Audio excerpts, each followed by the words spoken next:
अस्सलाम वालेकुम स्टूडेंट्स, मैं हूं नईम सलैरी और आप देख रहे हैं स्टेप फॉरवर्ड। स्टूडेंट्स, आज हम बेसिक इंग्लिश ग्रामर का लेक्चर नंबर 31 करने जा रहे हैं। इसमें हमारे पास है फ्यूचर, किसमें विल और गोइंग टू जो है ये हम यूज़ करेंगे।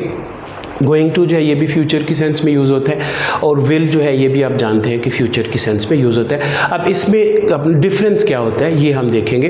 तो इसमें जो याद रखने की चीज़ है वो ये है कि जो अपना विल है आपके पास, सबसे पहले जो हम विल यूज़ करेंगे इसको हम करेंगे विल जो है कि कोई ऐसी चीज़ है वी थिंक और बिलीव विल हैपन। कोई ऐसी चीज़ जिसके बारे में आप सोचते हैं, आप यकीन करते हैं, आपका गुमान होता है कि ये होगा, उसके लिए हम विल को यूज़ करते हैं। और इसके बरक्स जो आपके पास गोइंग टू है, गोइंग टू इस सेंस में होता है कि we can see as a result of something in the present, कि प्रेजेंट में कोई काम हुआ और उसके रिजल्ट को हम प्रिडिक्ट करते हैं, ठीक है। तो उसके लिए हम गोइंग टू लगाते हैं। अब देखिए इसकी एक तो जो एग्जांपल्स हैं वो देखते हैं, तो उससे आपको इसकी अच्छी तरह से समझ आ जाएगी। जैसे आपके पास जो ये फर्स्ट सेंटेंस है कि इट विल रेन टुडे, कि आज बारिश होगी। अब मुमकिन है कि आसमान पर आपको बादल जो है वो नज़र नहीं आ रहे, ठीक है, लेकिन आपने एक जो है एक प्रेडिक्शन कर दी है कि आज बारिश होगी। उसमें हम जो है वो विल यूज़ करेंगे कि इट विल रेन टुडे, आज बारिश होगी।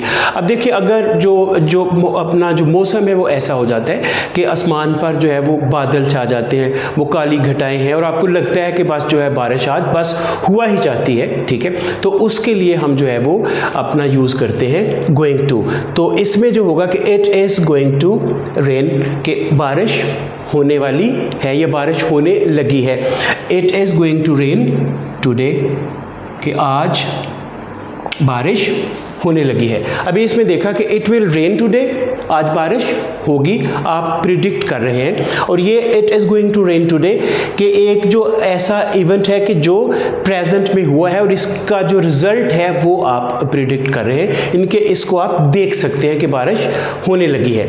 अब इसका देखिए जो दूसरा आपके पास सेंटेंस है, he will jump into the river, कि वो दरिया में छलांग लगा देगा। अब अगर ऐसा आपके पास होता है कि वो बिल्कुल वो दौड़ता हुआ दरिया के किनारे की तरफ जा रहा है और वो बस उसमें वो कूदने लगा है, तो ये उसका जो दौड़कर आना है ये उसका प्रेजेंट का एक एक्शन है और उसका जो रिजल्ट आपके सामने आने वाला है फ्यूचर में, उसको आप बिल्कुल अपनी आंखों के सामने देख रहे हैं। तो उसको हम करेंगे कि he is going to jump into the river, वो दरिया में छलांग लगाने वाला है। एक इसका सेंटेंस और देखिए कि do not tease the beggar, फकीर को तंग मत करो, ही विल स्लैप यू, वो आपको थप्पड़ मार देगा, ठीक है। अभी इसमें आपने कि तंग ना करो, वो आपको थप्पड़ मार देगा। लेकिन अगर ऐसा हुआ कि बाज नहीं आया, जिसको अब मना करें वो बाज नहीं आया, ठीक है, उसने बैगर को तंग कर दिया, अब वो उसको थप्पड़ लगाने वाला है, ठीक है, तो फिर होगा कि वॉच आउट, बचो, मोहतात रहो, the beggar is going to slap you, फकीर तुम्हें थप्पड़ लगाने लगा है, ठीक है जी। अब वैसे आप जो गोइंग टू है इसको जब आप उर्दू में यूज़ करते हैं, जो उर्दू की जो आपके पास अगर कोई सेंटेंस होता है तो उसके जो अपना उर्दू फिक्रा जो होगा उसके आखिर में आपके पास होगा लगा है, लगी है, लगे हैं। जैसे he is going to jump into the river, वो दरिया में छलांग लगाने लगा है। Watch out, the beggar is going to slap you, बचो, मोहतात रहो, फकीर तुम्हें थप्पड़ लगाने लगा है। या ऊपर वाला है कि it is going to rain today, आज बारिश होने लगी है।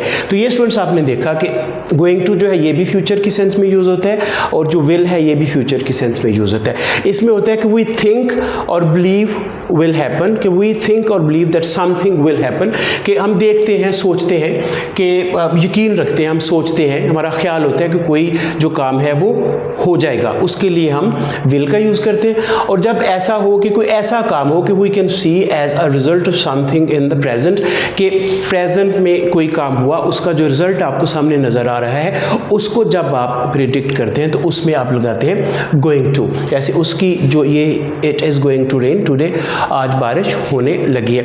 तो ये आपने देखा विल और गोइंग टू का जो डिफरेंस है। जो सिंपल जो फ्यूचर इंडेफिनिट है वो आप कर चुके हैं। इसके साथ अब थोड़ा इसको भी देख लीजिए कि गोइंग टू वाली जो सेंस होती है तो वो अपना किस तरह के फिक्रात में यूज़ होता है और सिंपल जो विल है वो किन फिक्रात में यूज़ होता है। सो इसके साथ जो हम लास्ट वाला लेक्चर कर चुके हैं या उससे लास्ट वाला था फ्यूचर इंडेफिनिट और फ्यूचर कंटिन्यूस था, उनकी भी भी आपने अच्छी तरह प्रैक्टिस करनी है, साथ इसकी भी अच्छी तरह प्रैक्टिस करें।